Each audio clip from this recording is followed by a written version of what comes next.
Estoy sentado en el despacho de mi abogado, un martes gris de diciembre, rodeado de carpetas y el olor rancio de los expedientes antiguos.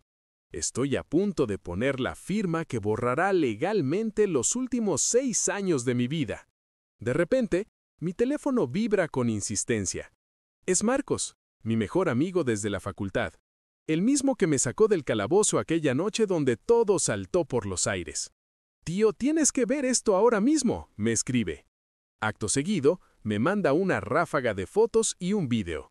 En la pantalla aparece Elena, mi futura exmujer.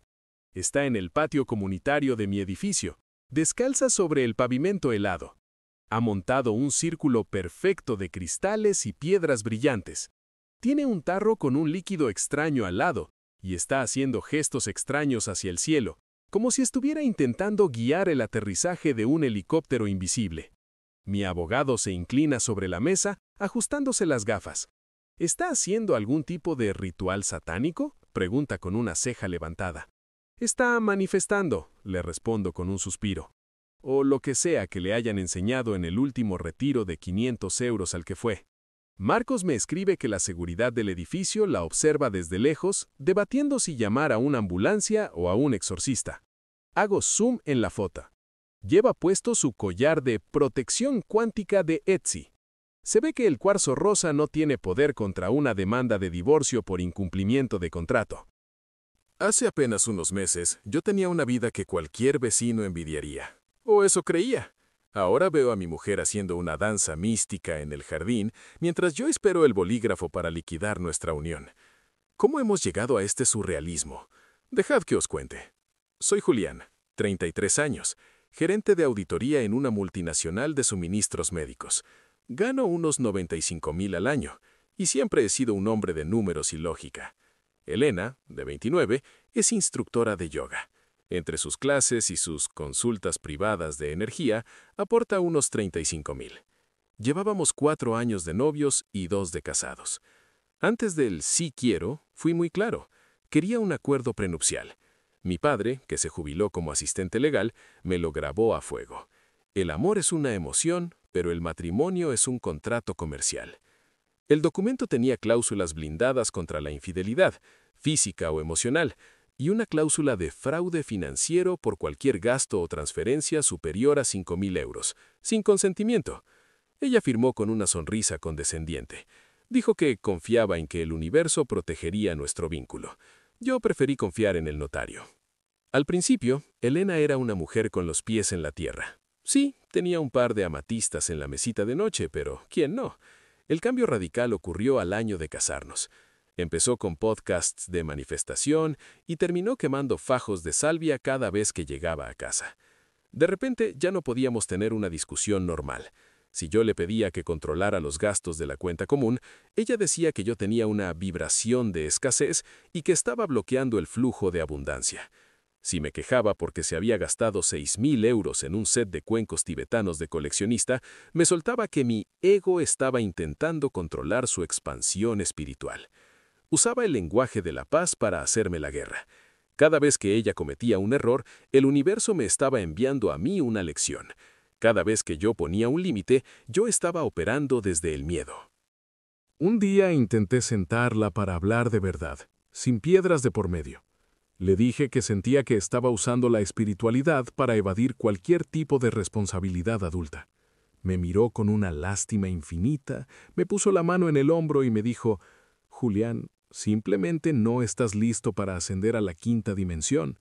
Tu energía es demasiado densa». Esa noche durmió en el sofá porque, según ella, mi aura estaba contaminada de resistencia. El motor de toda esta locura era su familia. Su hermana mayor, Natalia, es el ejemplo perfecto de vida falsa en Instagram. Trabaja en ventas farmacéuticas y su muro es una sucesión de bolsos de lujo y playas paradisíacas. Su marido, Roberto, parece un rehén en cada foto, un tipo que ha aceptado que su alma pertenece a los filtros de su mujer. Y luego está Leonor, mi suegra, una mujer que se casó por segunda vez con un hombre con dinero y que vive para el qué dirán. Leonor nunca me tragó. No porque yo fuera un mal marido, sino porque contable no suena lo suficientemente glamuroso cuando presume ante sus amigas en el club de golf. Para ella, yo era el tipo aburrido que le ponía trabas a la iluminación de su hija predilecta. Pero todo saltó por los aires en la cena de Acción de Gracias. Leonor decidió que sería una idea brillante invitar a Hugo, el exnovio de Elena, un tipo que, casualmente, ahora es coach de vida y tiene un Jaguar. Cuando lo vi entrar por la puerta, Leonor me soltó con una sonrisa gélida. «Relájate, Julián. No estamos intentando reemplazarte. Es solo un recordatorio de que no eres la única opción para mi hija». Esperaba que Elena dijera algo, que me defendiera. En lugar de eso, se rió, me miró de arriba a abajo y me dijo: «Si vas a actuar de forma tan insegura y con una energía tan baja, mejor vete. Estás arruinando la armonía de la mesa». Así que hice exactamente eso. Me fui. Pero no solo de la cena, sino de su vida, llevándome cada céntimo que el contrato prenupcial decía que era mío. Para Leonor, mi suegra, el hecho de que yo fuera contable era una herida abierta en su orgullo. Ella no decía, mi yerno el gerente de auditoría. Decía, mi yerno el de los números, con un tono que sugería que yo limpiaba alcantarillas. Le dolía físicamente no poder presumir de un cirujano o un arquitecto de renombre en sus meriendas con las amigas. Ese desprecio era una gotera constante. Hacía comentarios sobre nuestro piso, sobre cuándo ascendería de verdad, o sobre cómo Elena podría haber tenido a cualquiera a sus pies. Hace 2 Navidades, el regalo de Leonor para su otra hija, Natalia, fue un Rolex de oro. ¿Mi regalo? Un libro de autoayuda titulado Desbloquea tu potencial.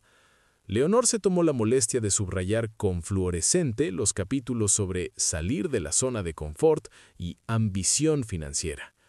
En los cumpleaños de Natalia íbamos a asadores con reservados privados y vino de 3 cifras. En el mío acabábamos en una cadena de comida rápida donde Leonor se pasaba la noche quejándose de que el parking era demasiado estrecho para su Mercedes. Pero hubo un momento que lo cambió todo. Fue en una barbacoa el verano pasado. Leonor me presentó a su vecina como el marido actual de Elena. Actual. Como si yo fuera un coche de renting que estaba pensando devolver en cuanto se le acabara la garantía. Roberto, el marido de Natalia, captó el comentario y me lanzó una mirada de solidaridad absoluta desde el otro lado del jardín. Una mirada de hombre que sabe lo que es estar en el corredor de la muerte. Cuando se lo dije a Elena, ella simplemente me soltó: «No te lo tomes así, Julián. Mi madre no está bien últimamente. Su energía está bloqueada. Estás proyectando tu inseguridad en ella». La semana antes de Acción de Gracias, Elena estaba especialmente ansiosa. No paraba de hablar de alineación y de que esa cena sería una prueba para nuestras vibraciones. El martes llegué temprano y la pillé hablando por teléfono en el dormitorio, a puerta cerrada. Al entrar, colgó de golpe. «Era solo mi hermana», dijo, con una actitud demasiado defensiva. El jueves por la mañana, por un descuido, dejó su portátil abierto. Vi que había estado buscando apartamentos en Zillow, estudios pequeños y baratos al otro lado de la ciudad. Hice una captura de pantalla en silencio. No dije nada. El jueves llegamos a casa de Leonor. Natalia y Roberto ya estaban allí. Leonor abrió la puerta y le dio a Elena un abrazo de película. Luego me miró a mí con la misma calidez con la que se mira una mancha de humedad en la pared, y entonces lo vi. Hugo, el exnovio de Elena, estaba sentado en el sofá de Leonor como si fuera el dueño de la casa. Me quedé clavado en el umbral. ¿Qué hace él aquí? Elena me tocó el brazo con esa condescendencia que ya no soportaba. «Julián, no lo hagas raro. Es casi de la familia. Mamá ha mantenido el contacto con él todos estos años». «Es tu ex», repliqué. «Somos adultos, Julián. Esto trata de superar el ego y abrazar la energía de la comunidad», soltó ella, usando su guión de manual. Leonor se acercó y le puso una mano en el hombro a Hugo. «Relájate, Julián. No estamos intentando reemplazarte. Es solo un recordatorio de que no eres la única opción para mi hija», lo dijo con una sonrisa cínica, como si acabara de contar el mejor chiste del año. Elena se rió, una risa nerviosa, cómplice. En ese momento, algo hizo clic en mi cabeza. No fue rabia, fue claridad. Hugo se levantó y me tendió la mano. «Julián, qué bueno verte. Espero que no te importe que me haya acoplado». Leonor insistió. No le di la mano. «¿Tú sabías esto?», le pregunté a mi mujer. «Pensé que serías lo suficientemente maduro para manejarlo. Solo es una cena», respondió ella. «Hugo es un encanto», intervino Leonor. «Sigue llamándome, me trae flores por mi cumpleaños. Ese es el tipo de hombre que entiende lo que es la familia». Me lanzó una mirada de soslayo. Algunas personas simplemente tienen ese instinto. Natalia salió de la cocina y le dio un abrazo a Hugo. «Y acaban de ascenderlo a director regional. Estamos tan orgullosos». Hugo hizo un gesto de falsa modestia. «Bueno, en realidad es un rol ejecutivo ahora. Superviso operaciones en 4 estados».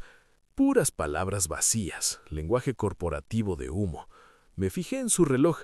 Desde lejos parecía un Patek Philippe, pero de cerca la esfera estaba ligeramente torcida.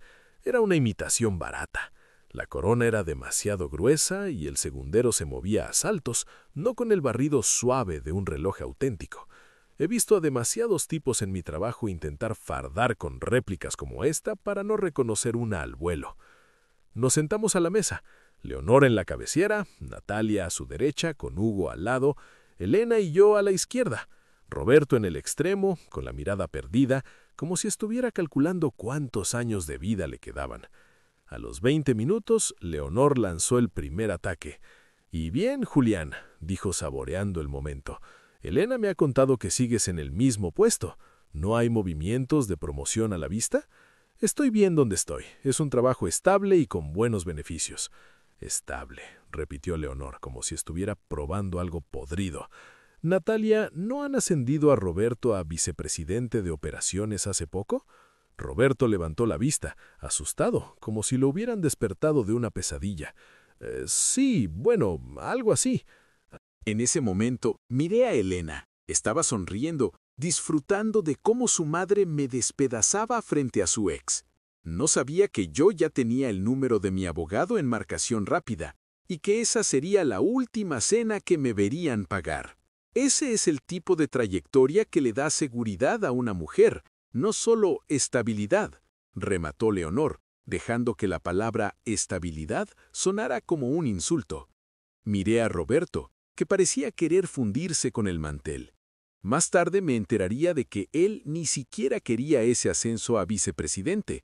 Significaba pasar aún más horas lejos de sus hijos, pero Natalia lo había presionado porque vicepresidente sonaba mucho mejor en las cenas de etiqueta. Hugo, el ex de mi mujer, se inclinó hacia adelante con una sonrisa de suficiencia. «Oye, no hay nada malo con ser estable, Julián. Alguien tiene que quedarse en la media, ¿verdad?» «Quedarse en la media». Me acababa de llamar mediocre a la cara mientras se servía más vino. Natalia no tardó en saltar. ¿Sabes lo que le decía a mamá el otro día? Estuve mirando casas en el barrio de Elena. No para comprar, claro. Nosotros nunca bajaríamos de nivel. Pero los precios están por los suelos. Las escuelas son mediocres. Me daría mucha ansiedad criar a mis hijos en un sitio así. Elena se puso tensa a mi lado. Habíamos hablado de tener hijos allí. «No planeamos quedarnos para siempre», dijo ella en un susurro débil. «Oh, ya lo sé, cielo», dijo Natalia con una simpatía tan falsa que daba náuseas. «Seguro que Julián tiene un plan. ¿Tienes un plan, verdad? ¿Para darle a mi hermana la vida que se merece?» Leonor asintió con gravedad. «Es todo lo que queremos, Julián. Saber que mi hija está cuidada, que no está estancada». «No estoy estancada, mamá», replicó Elena, pero su voz no tenía fuerza. «Claro que no, cariño. Siempre tienes opciones, ¿verdad, Hugo?» Hugo levantó su copa ligeramente, mirándola fijamente a los ojos. «Siempre. Elena sabe que siempre estaré para cubrirle las espaldas».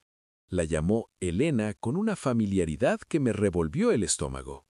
Roberto seguía mirando su plato, como si el puré de patatas fuera lo más interesante del mundo. «Creo que nos va bien», intervino yo, intentando mantener la calma. «Somos felices. Eso debería contar algo». «Felices», repitió Natalia soltando una carcajada seca. «Claro, pero la felicidad no paga el colegio privado. La felicidad no te mete en los barrios adecuados». «Natalia», murmuró Roberto, «quizás deberías parar». Ella le lanzó una mirada que habría congelado la lava y él volvió a hundirse en su plato. Leonor le acarició la mano a Elena. Cariño, solo quiero lo mejor para ti. Miro a Natalia y la vida que Roberto le proporciona. ¿Tan malo es querer eso para ti también? Lo tengo todo, dijo Elena, pero mientras pronunciaba esas palabras estaba mirando a Hugo. Fue entonces cuando Leonor soltó la bomba final. ¿Sabéis? Hugo me estaba contando antes sobre su nuevo ático. 3 habitaciones, vistas a toda la ciudad, portero 24 horas, y todo para él solo con 32 años. Eso es lo que yo llamo ambición. Se giró hacia mí con una mirada gélida.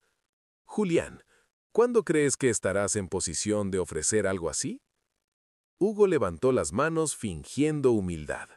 Leonor, por favor, cada uno tiene su camino. Por supuesto, pero algunos caminos llegan más lejos que otros, se burló a Natalia. Había algo que no cuadraba. Hugo hablaba de vistas y de lujo, pero cuando Roberto le preguntó en qué edificio vivía, se volvió extrañamente vago. Cerca del parque, ya sabes la zona. Ni dirección, ni número de planta, solo humo. Me lo guardé. Y cuando Leonor mencionó que tendríamos que dividir la cuenta de los platos extra que había encargado, Hugo empezó a palparse los bolsillos. Me he dejado la cartera en el coche. Luego te hago un bitsum. Era la tercera vez que le veía hacer ese truco en eventos familiares. Olvidos convenientes. Miré a Elena, esperando que dijera algo, lo que fuera. Se quedó callada, mirando la mesa. Entonces Leonor levantó su copa. Brindemos por la familia, por el éxito, por la vida maravillosa de Natalia y Roberto, por los logros de Hugo y por Elena, que estoy segura de que tarde o temprano acabará dándose cuenta de las cosas. Dejé el tenedor con un golpe seco. El sonido resonó en todo el salón. ¿Saben qué es lo más interesante de esta conversación?, pregunté. La sonrisa de Leonor se tensó. ¿El qué? Que ninguno de ustedes le ha preguntado a Elena si es feliz. Ni una sola vez. Han hablado de dinero, de propiedades, de áticos, pero nadie se ha molestado en saber cómo se siente ella. Simplemente han asumido que no puede serlo si yo no soy rico. Natalia puso los ojos en blanco. Oh, ya empezamos. Llevan 20 minutos dándome a entender que no soy suficiente, usando a su ex como vara de medir, y mi mujer no ha dicho ni una palabra para detenerlo. ¿Esto es para ustedes una cena familiar? La cara de Leonor se volvió de piedra. Creo que está siendo muy dramático, Julián. Si te sientes atacado, quizá eso diga más de tus inseguridades que de nuestras intenciones. Hugo asintió con suficiencia. Hay que saber aceptar las críticas constructivas, hombre.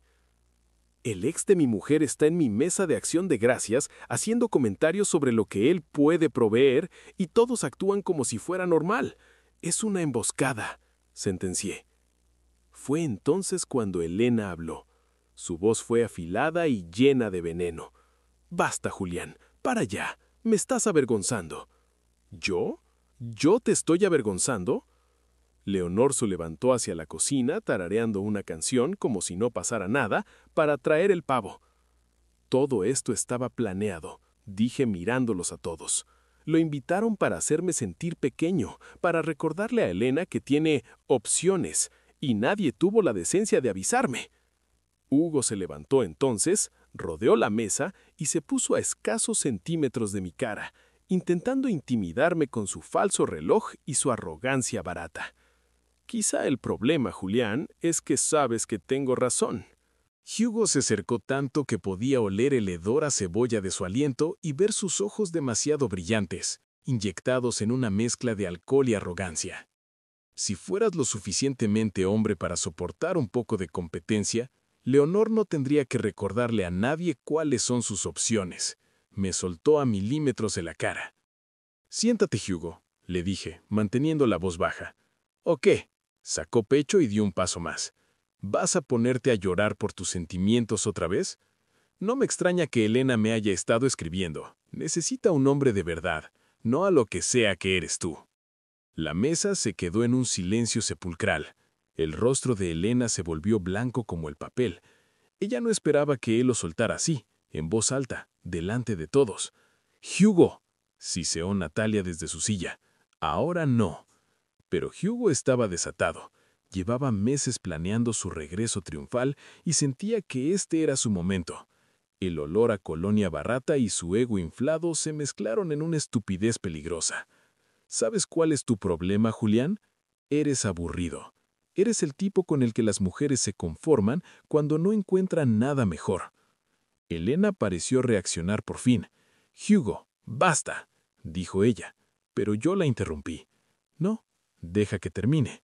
Mi voz era una balsa de aceite, firme y constante.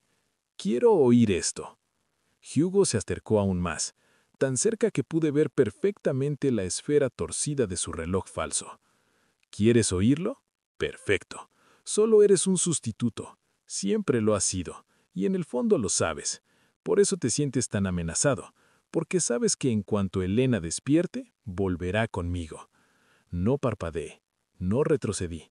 Solo lo miré fijamente. ¿Has acabado?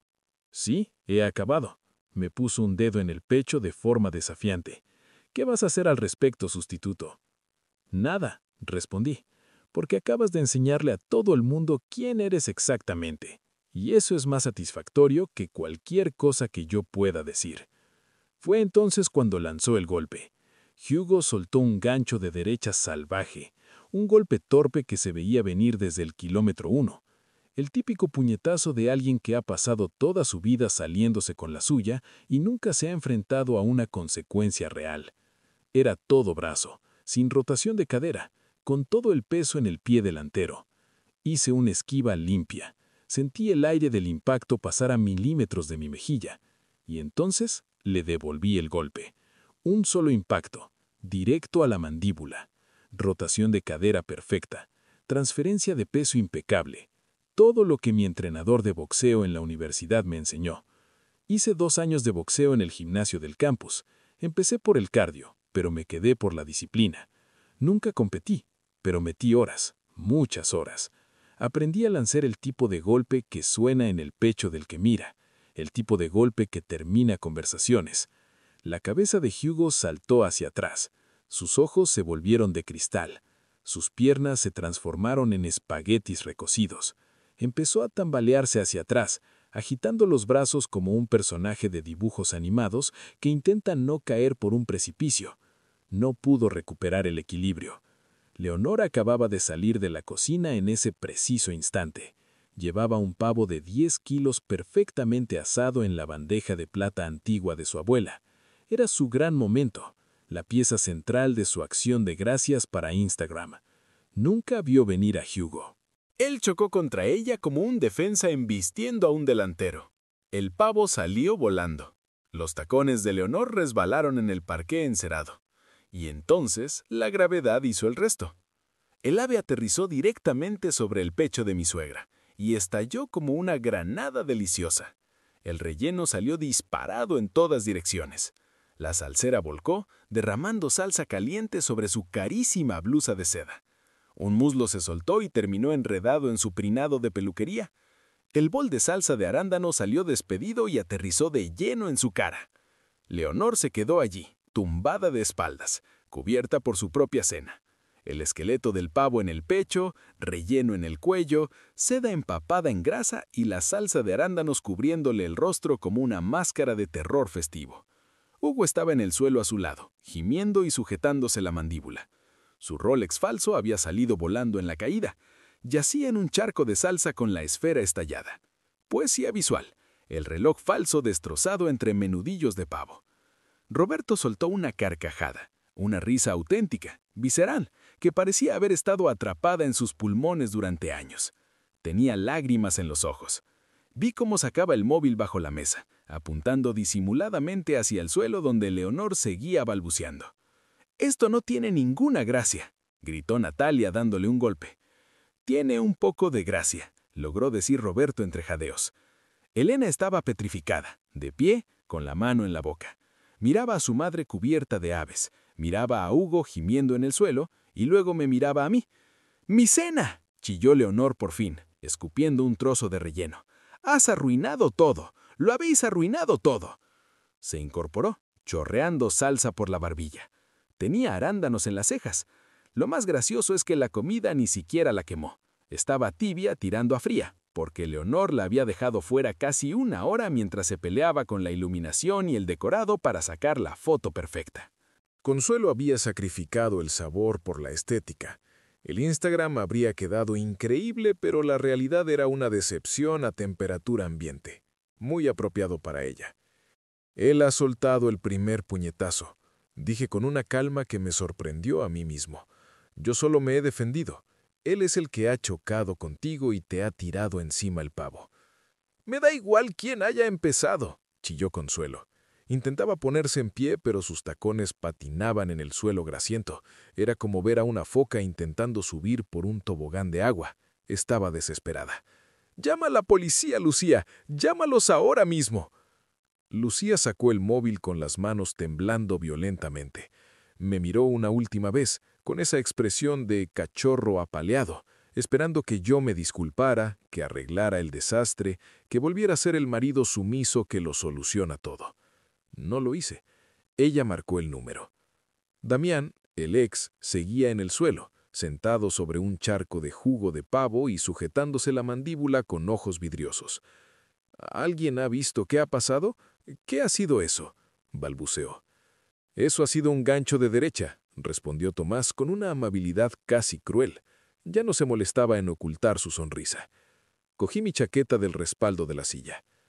«¿A dónde crees que vas?», me espetó Vanessa. Su vestido de diseño ahora tenía marcas de manos llenas de salsa de pavo. «Fuera, a esperar a la policía, ya que parece que así es como vamos a solucionar esto», le respondí. «No penséis que voy a huir». «No puedes irte después de agredir a alguien», gritó Vanessa. «Él ha intentado pegarme primero. Yo me he defendido. Vuestra madre se ha caído por culpa de las acciones de su invitado estrella. Eso es lo que ha pasado. Eso es lo que le diré a los agentes y eso es lo que Tomás ha visto». Todas las miradas se clavaron en Tomás. Él se encogió de hombros con una paz que nunca le había visto. Damián ha empezado, Adriana ha terminado y la física se ha encargado del resto. La cara de Vanessa se deformó en una mueca de puro odio. «Se supone que estás de mi parte, Tomás». «Estoy de parte de lo que ha pasado de verdad», dijo él, mirándome con un respeto renovado. Damián ha empezado, Adriana ha terminado y la física se ha encargado del resto. Caminé hacia la puerta, pasando por encima de Damián, que seguía intentando recordar en qué año vivía. «¡Esto no ha terminado!», gritó Consuelo desde el suelo. Por fin se había sentado, pero no se atrevía a intentar levantarse otra vez. El muslo de pavo seguía enredado en su pelo, pero nadie se lo dijo. «¡Pagarás por esto! ¡Por todo!». Me detuve en el umbral y eché un último vistazo a la escena. Era un cuadro de justicia poética. Consuelo cubierta de pavo y salsa de arándanos gritando amenazas. Damián groggy en un charco de grasa. Vanessa con su vestido arruinado viendo cómo su vida de familia perfecta colapsaba. Tomás sonriendo por primera vez en años. Y Lucía, simplemente allí, con el teléfono en la mano y lágrimas en la cara, congelada. No ayudaba a nadie, no defendía a nadie, solo era un espectador más de su propia destrucción. «Feliz acción de gracias», dije, y cerré la puerta. Ya en el porche le envié un mensaje a Santi. «Puede que necesites pagarme la fianza esta noche». «¿Qué ha pasado?», respondió al segundo. «Le he pegado al ex de mi mujer. Mi suegra está rebosada en pavo. La policía viene de camino». Aparecieron los 3 puntos de escritura. Desaparecieron y volvieron. «Voy para allá. No digas ni una palabra sin que yo esté delante. Y por favor, dime que hay video de lo del pavo». «No hay video, pero lo recordaré toda la vida». La policía llegó 15 minutos después. 2 agentes profesionales. Yo estaba sentado en el porche, tranquilo. Damián estaba dentro con una bolsa de hielo. Consuelo estaba en el baño intentando quitarse la salsa de arándanos de las cejas. Tomaron declaraciones. Damián mintió. Me ha atacado sin motivo. Consuelo lo apoyó en cuanto salió del baño. todavía con la cara ligeramente teñida de naranja. Vanessa también mintió. Lucía se quedó allí, sin decir nada en ningún sentido. Cobarde hasta el final. Pero Tomás dio un paso al frente. Damián ha lanzado el primer puñetazo, dijo con voz clara y pausada. Lo he visto todo. Se ha encarado con Adrián, lo ha insultado, le ha golpeado en el pecho y luego ha intentado pegarle. Adrián se ha defendido con un solo golpe. Damián ha tropezado hacia atrás y ha tirado a Consuelo, que traía el pavo. Eso es exactamente lo que ha pasado. Vanessa lo miró como si acabara de quemar su casa. «Eso no es verdad», balbuceó Damián con la mandíbula hinchada.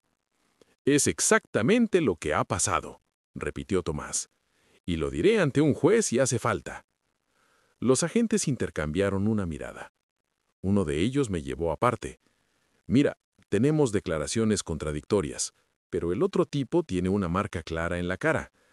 Aunque él haya empezado, alguien tiene que venir a comisaría esta noche». Asentí. «Haga lo que tenga que hacer». Me esposaron, me leyeron mis derechos y me metieron en la parte trasera del coche patrulla. Mientras nos alejábamos, vi a Consuelo en la puerta, todavía con ese tono anaranjado en la cara que no se iba con agua y jabón. Ella creía que me estaba destruyendo, pero lo que no sabía es que por primera vez en 2 años yo me sentía completamente libre. Consuelo aún tenía un trozo de relleno de pavo colgando del pelo cuando el coche patrulla se alejó. Estaba furiosa, gritando desde el porche, mientras Lucía lloraba detrás de ella. Yo, en cambio, no sentía remordimientos. Es curioso cómo ser arrestado puede sentirse como la mayor de las libertades cuando has estado atrapado en la vida equivocada. Santi ya me estaba esperando en la comisaría. Apareció en pantalones de chándal y sudadera, con cara de haber sido interrumpido en mitad de una partida de videojuegos, pero traía el dinero para la fianza y el nombre de un abogado de defensa criminal listo para actuar. «Fianza pagada», me dijo mientras salíamos al aire gélido de la noche. «Agresión por imprudencia, primera infracción. Estarás bien». «Gracias por venir, tío». «¿Estás de broma? Llevo años esperando algo así. Cada vez que quedábamos con la familia de Lucía, veía cómo te morías por dentro. Esto era inevitable. Solo me alegra que por fin explotaras con estilo». Nos subimos a su coche y me miró seriamente. «¿Y ahora qué, Adrián?» Saqué mi móvil, busqué en mis contactos y encontré el número que un compañero de trabajo me había dado después de su propio divorcio catastrófico. Ahora empiezo la estrategia de tierra quemada. ¿Y Lucía? Ella ya eligió. Eligió quedarse sentada mientras me despedazaban. Eligió llamar a la policía por defenderme. Eligió no decir ni una sola palabra a mi favor. Ya no es mi mujer, es solo la persona con la que solía estar casado. Y ese contrato prenupcial se va a convertir en la mejor inversión de mi vida. Llegamos a mi edificio a medianoche. Ni siquiera quise entrar. No quería ver el lugar donde había pasado 2 años fingiendo que todo iba bien. «Tengo que quedarme en tu casa esta noche», le dije a Santi. Ya contaba con ello. El cuarto de invitados está listo. En casa de Santi me quedé 1 hora sentado en el sofá, procesando todo en silencio. Luego empecé a ejecutar el plan. Primera llamada. El buzón de voz de mi abogado de divorcios. Necesito presentar la demanda inmediatamente. Tengo un contrato prenupcial con cláusulas de infidelidad física y financiera. Ambas han sido violadas. Llámeme en cuanto pueda. Segunda llamada. Línea 24 horas de mi banco. Bloqueé nuestra cuenta conjunta. Abrí una nueva cuenta individual y programé la transferencia de mi nómina para primera hora de la mañana. Tercera llamada. Administración del edificio. El contrato de alquiler estaba solo a mi nombre. Lucía nunca fue añadida oficialmente.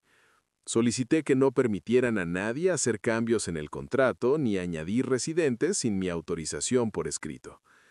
A las 2 de la mañana tenía un plan de batalla. El viernes por la mañana, mientras Lucía estaba en su estudio de yoga, seguramente intentando limpiar sus chakras tras el desastre, volví al piso. Empecé a llevarme lo que era mío, Los muebles que traje antes de casarnos, mi equipo de videojuegos, la televisión de 65 pulgadas, mis libros, mis archivos, la batería de cocina profesional que me regaló mi madre, la cafetera express que compré con mi primer bono, me llevé hasta el sistema de altavoces que instalé yo mismo. Dejé intacto todo lo que ella consideraba espiritual o que no encajaba con mi energía. También agarré una caja del estante superior del armario. Contenía nuestro álbum de bodas, sus cartas de amor del primer año y las entradas de nuestro primer concierto. La dejé junto a la puerta. Podía quedársela ella. Yo no quería recuerdos de una mentira. Luego cambié todas las contraseñas. Netflix, Amazon Prime, Spotify, el acceso al gimnasio del edificio, el mando del garaje. La eliminé como usuaria autorizada de mis tarjetas de crédito. Cambié la clave del Wi-Fi. Configuré la autenticación en 2 pasos para todo. En una hora de trabajo la dejé fuera de todas las comodidades digitales que yo pagaba. Hice capturas de pantalla de cada mensaje donde me llamaba ser de baja vibración por poner límites, de cada vez que eligió a su familia por encima del respeto básico. Todo directo a la nube. A media mañana, Lucía me escribió: ¿Vas a volver? Agrediste a Damián, me avergonzaste delante de todos. Ni un ¿estás bien?, ni un Damián empezó primero, ni un siento que mi familia te tratara así, solo su preocupación por la vergüenza social. No respondí. Me llamó 2 veces. Al mediodía, el tono de sus mensajes cambió. Este silencio es tóxico. El universo me está mostrando que no estás alineado con el crecimiento. Mi madre todavía encuentra relleno de pavo en su pelo. Le debes una disculpa. Guardé ese último mensaje. Sabía que mi abogado apreciaría el toque de comedia. Esa tarde me reuní con él. Un tipo de unos 45 años, afilado y directo. ¿Cuánto tiempo casados?, preguntó. 2 años. ¿Hijos? Ninguno. ¿Activos?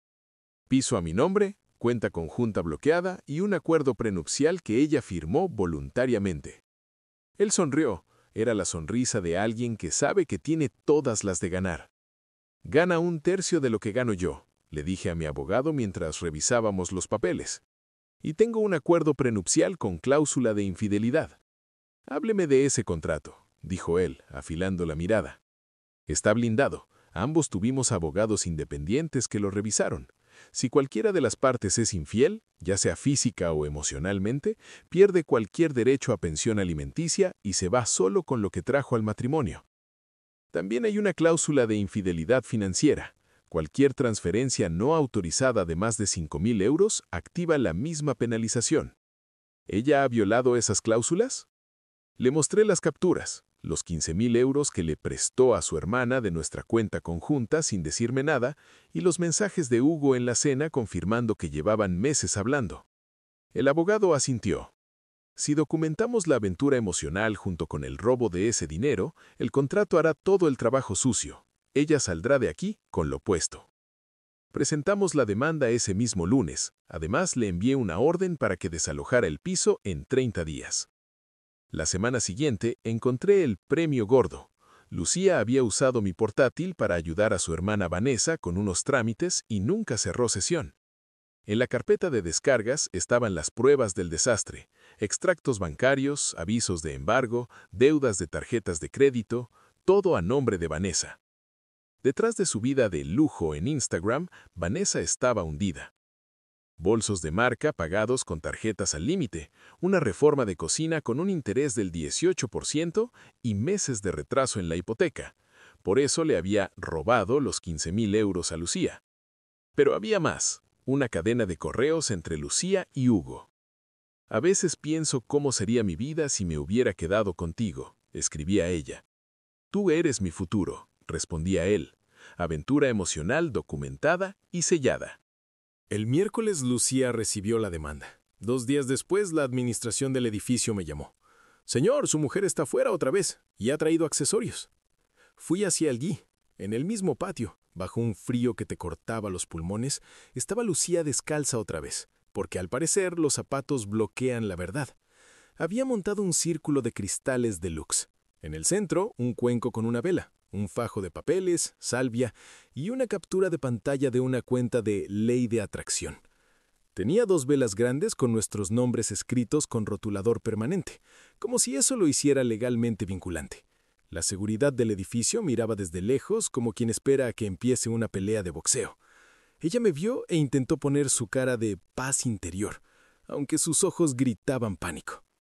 «Adrián, esperaba que el universo te guiara hacia mí», dijo con voz mística.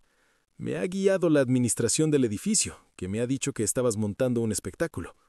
Ella empezó con su discurso de cerrar bucles energéticos y devolver intenciones dañinas. Sostenía los papeles del divorcio como si estuvieran malditos y empezó a salmodiar. «Lucía, el contrato prenupcial. Lo has violado», le corté en seco. «Ese contrato se firmó bajo una frecuencia baja», respondió ella sin inmutarse. «Éramos personas diferentes entonces. Lo firmamos hace 2 años. Eres la misma persona, solo que ahora se te da peor ocultar quién eres». Intentó cambiar de táctica. Dijo que la cena de acción de gracias fue una prueba y que Hugo era una señal del universo para sanar sus heridas. «Llevas meses escribiéndote con él. Eso no es una prueba, es traición». Su máscara de serenidad se agrietó por fin. «Era apoyo emocional. Tú siempre estabas tan cerrado». Ahí estaba, mi culpa otra vez. Sacó de su bolsa un papel doblado titulado Acuerdo de Intenciones, con puntos sobre confianza, crecimiento y abundancia mutua. ¿Quieres que cambie un contrato legal por eso? Se trata de energía, Adrián, no de control. Lucía, no. No hay energía que valga cuando has robado 15,000 euros para tapar las mentiras de tu hermana y has estado planeando tu futuro con tu ex. El universo te está dando una lección, sí, pero de responsabilidad civil. Tienes 20 días para sacar tus cristales de mi casa. Me di la vuelta y la dejé allí, en mitad de su círculo de piedras, dándose cuenta de que ni toda la salvia del mundo podía limpiar el desastre que ella misma había provocado. La seguridad del edificio se acercó un poco más. La voz de Lucía empezó a temblar, perdiendo ese tono místico que tanto ensayaba. «Si haces esto, Adrián, estás bloqueando tu propia felicidad», sollozó. «Yo ya he hecho un corte de cordón con Damián. Las velas lo han confirmado». «La cera de las velas no es una prueba admisible en un juzgado, Lucía», le dije con frialdad. Le tendí la tarjeta de mi abogado. «¿Qué es esto? A partir de ahora toda comunicación pasa por él. Se acabaron los mensajes, se acabaron las lecciones de energía». Ella se quedó mirando la tarjeta y, como no podía evitar ser ella misma, volvió a pasar los papeles del divorcio sobre la llama de la vela. «Te los devuelvo al universo, no los acepto». Miré al guardia de seguridad. «Si intenta prender fuego a algo, llamen a la policía». Luego volví a mirarla a ella por última vez. «A los documentos legales no les importan tus vibras, Lucía». «Adrián, por favor, te quiero», gritó mientras yo me daba la vuelta. «No me quieres a mí, quieres la idea de no estar sola. Es muy distinto. Adiós, Lucía».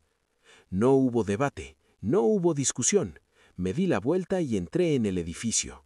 10 minutos después, Santi me mandó un mensaje. «Tío, está fuera otra vez. Los de seguridad dicen que ha intentado devolverle al remitente los papeles del divorcio como si fueran correo no deseado. Hay gente que aprende y hay gente que le enciende velas a los problemas y lo llama crecimiento». Esa misma tarde recibí un mensaje inesperado. «Adrián, necesito hablar contigo. ¿Podemos vernos?» Tomás. Nos tomamos un café. Tomás parecía otro hombre. Estaba alerta, despierto, como alguien que por fin ha salido de un coma. «Voy a pedir el divorcio», me soltó sin rodeos.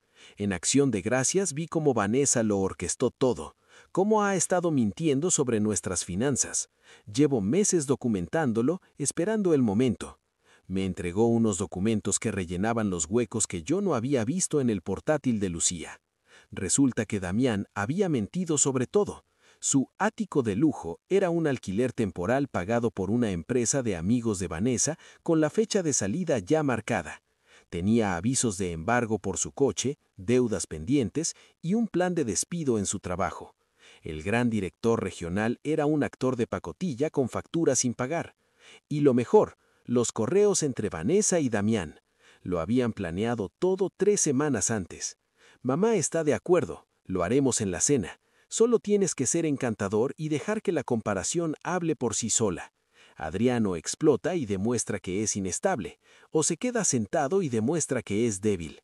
De cualquier forma, Lucía verá lo que se está perdiendo.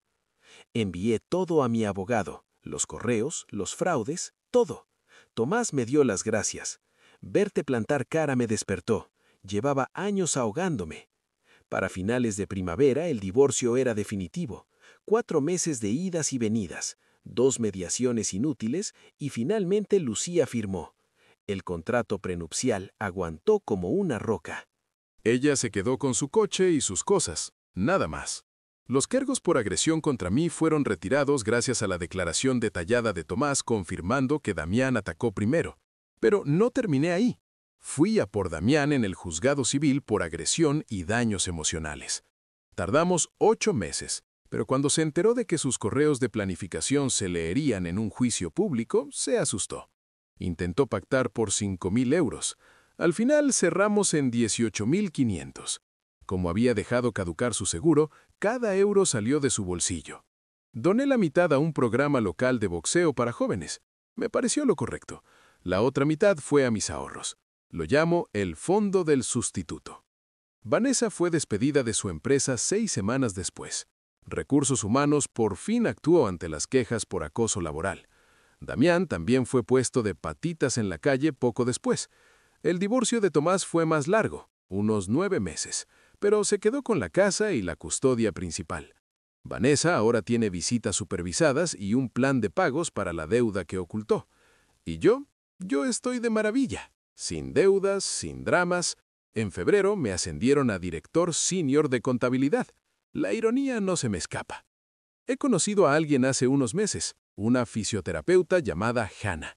Es práctica, centrada, no tiene cristales ni escucha podcasts de manifestación. Solo conversaciones normales y risas reales. Es refrescantemente aburrido. Un día me preguntó por mi última cena de Acción de Gracias. Bueno, mi suegra acabó cubierta de pavo y relleno. Eso suena a que hay una buena historia detrás, dijo ella riendo. El reloj falso de su ex acabó en un charco de salsa. Mi suegra estuvo quitándose restos de comida del pelo durante días y tenía arándanos en las cejas. Necesito todos los detalles, me dijo. Algún día. La versión corta es que salí de esa cena con mi dignidad, un contrato cumplido y una historia que contaré siempre. A veces pienso en esa escena. Consuelo en el suelo merendándose el plato principal. Damián a su lado con la mandíbula hinchada. Vanessa con su vestido de marca arruinado. Y Tomás riendo por fin. Querían que me doblegara, que suplicara, que demostrara que era digno de ellos. En lugar de eso, solté un puñetazo, dejé que el karma entregara el pavo y me fui. Eso no es venganza, son solo consecuencias y gravedad. Y honestamente, es la mayor paz que he sentido en años. Si te ha gustado esta historia, por favor suscríbete al canal. Nos ayuda muchísimo a seguir trayéndote los mejores relatos con los finales más satisfactorios.